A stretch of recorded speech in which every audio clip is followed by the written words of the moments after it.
जिस समय देवराज इंद्र ने मेघों को भेजा, पानी बरसाया, सारा वृंदावन दहल गया, घबरा गया। सब लोग घर छोड़ के भागने लगे।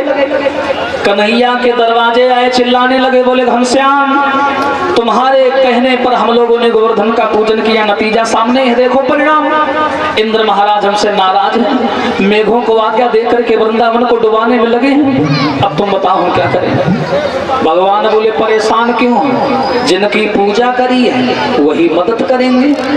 यों कह कर गिरि के निकट पहुँचे माधव राय, और छंगुल अंगुली पर तभी गिरिवर लियो उठाए। इतना कहकर के गोवर्धन के पास भगवान गए और छंगुल अंगुली पर गोवर्धन को उठा लिया। बोल कन्हैया लाल की। और जो भगवान ने पर्वत उठाओ, अब सारे ब्रजवासी फटी फटी आंखें तो देखे हैं, कायरे जब फिल्म चल रही कि सही में उठा हुआ है, इतना विशाल पर्वत कैसे उठा लिया। अब भगवान कन्हैया ब्रजवासियों से कहते हैं बाहर क्यों खड़े हो, इतना बड़ा छाता खोल दिया हमने, अंदर आ जाओ सभी लोग, आ जाओ। अरे मेरे पर्वत नीचे आ जा, चले अंदर। अरे मेरे गिरि के नीचे आ जा, अरे क्यों भीगे जनता खड़ी खड़ी, क्यों भीगे जनता खड़ी खड़ी।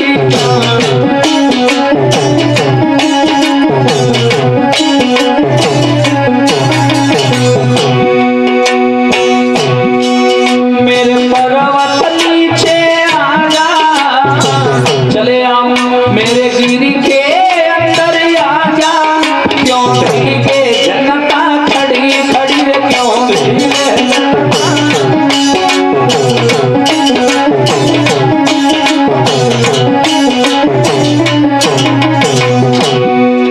ओ यशोदा मैया आ जा, ओ यशोदा मैया,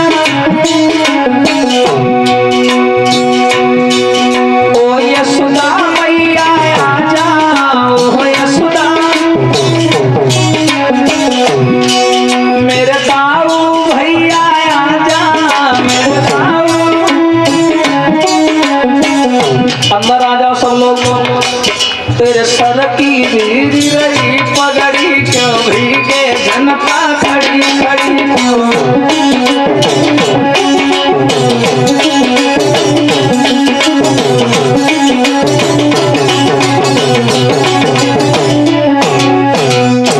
चले आप सब लोग। अब सब लोग वृंदावन वाले पर्वत के नीचे आ गए। अच्छा राधा जी सामने खड़ी, हम बोली हम नहीं जाएंगे जब तक जो मेरा नाम लेके नहीं बुलाए मैं नहीं जाऊंगी। तो कन्हैया नाम लेके बुला रहे हैं क्या, मेरी राधा रानी आ जा, मेरी राधा।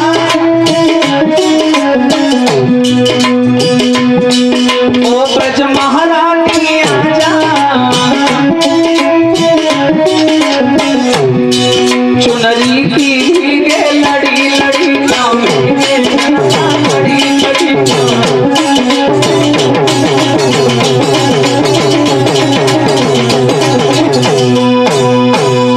आइए श्रोता, भगवान श्याम सुंदर ने पर्वत को साध लिया, साधे रहे, पानी बराबर गिरता रहा, लेकिन प्रमाण ये मिला कि पर्वत को साधने के बाद एक बूंद भी वृंदावन पर नहीं पड़ी।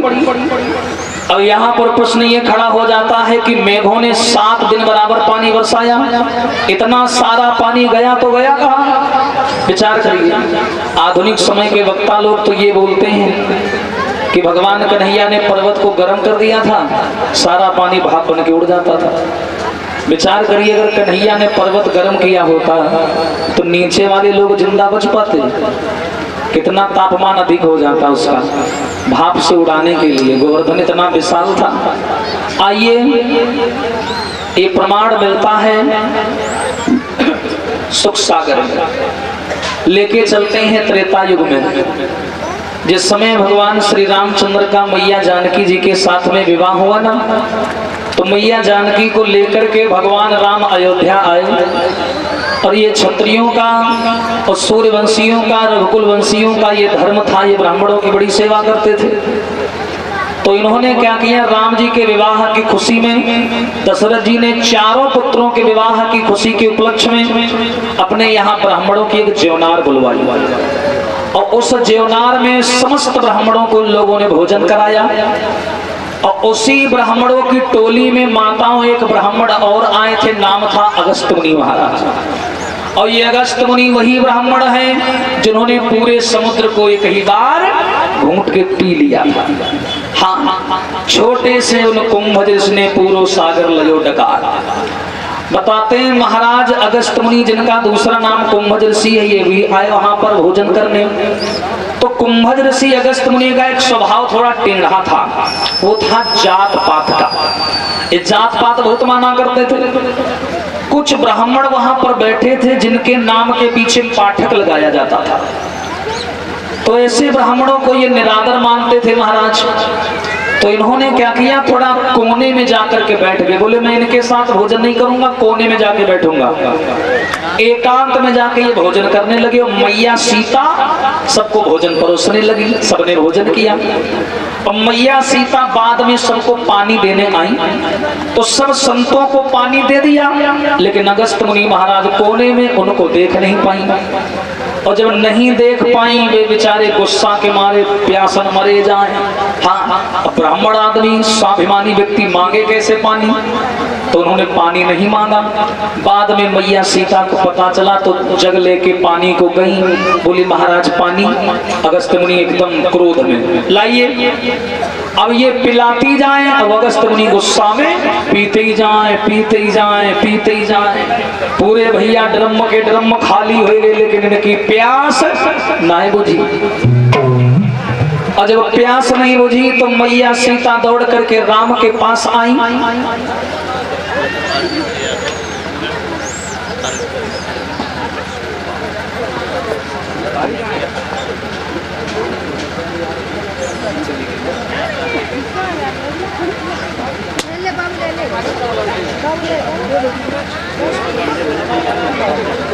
भगवान मैया जानकी दौड़ करके आई किनके पास, राम के पास में। और राम से कहा है प्रभु मुझसे गलती हो गई। राम बोले क्या हुआ सीता? सीता बोली राघव मुझसे एक सबसे बड़ी भूल हो गई है, और भूल ऐसी है कि मैं एक संत को पानी पिलाना भूल गई। अब वो संत इतने नाराज हो गए हैं कि गुस्से में पानी पीते ही जा रहे हैं, पीते जा रहे हैं, सांकल ही नहीं ले रहे हैं। अब बताओ मैं क्या करूं, नाराज हो गए हैं। भगवान राम बोले चलो मैं आता हूँ।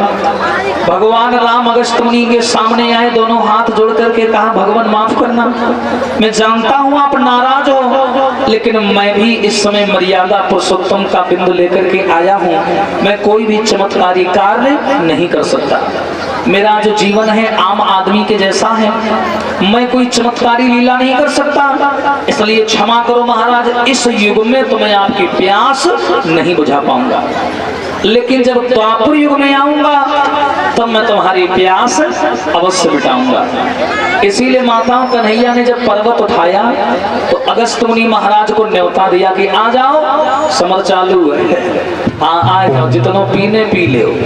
तो जितना पानी गिरता है अगस्त मुनि महाराज बैठे बैठे उसको पीते जा रहे हैं। बोलिए रामचंद्र भगवान की।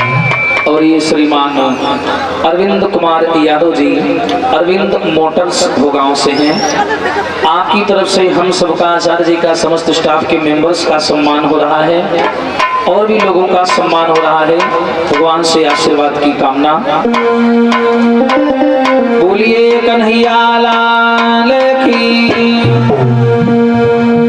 और 7 दिन के बाद में जब भगवान कन्हैया ने देखा कि इंद्र के पास पानी नहीं बचा, तो नारद के कहने पर इंद्र दौड़ा और आकर के भगवान श्याम के चरणों में गिर गया, बोला माफ करना भगवान, मैं बड़ी देर में समझ पाया। भगवान बोले देखो इंद्र, व्यंजन चाहे कितने भी बना लो, अगर नमक नहीं है तो उन व्यंजनों का कोई मोल नहीं है। भगत हीन बहु व्यंजन जैसे, उसी प्रकार भक्ति के बिना मानो कितना भी सुंदर हो, कितना भी ताकतवर हो, वो भी शून्य नजर आता है। ध्यान रखना, इसीलिए धर्म का पक्ष हमेशा लेना चाहिए। इंद्र को आशीर्वाद दिया, गोवर्धन को नीचे रखा, इंद्र को विदा किया और श्याम सुंदर सबके साथ वृंदावन चले आए। बोलिए कन्हैया लाल की। आइए अब ताली बजा के बोलेंगे, इसके बाद में चर्चा है कंस वध। और निवेदन है कंस बनवा ले।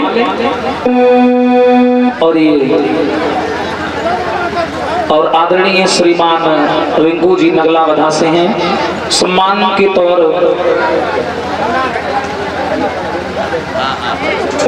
और नगला वधा से हैं, सर पर मुकुट और पीतांबर व हार डाल करके सम्मान कर रहे हैं। आचार्य जी का भी सम्मान कर रहे हैं, आदरणीय परीक्षक जी का भी सम्मान कर रहे हैं। आशीर्वाद की कामना। आइए बोलेंगे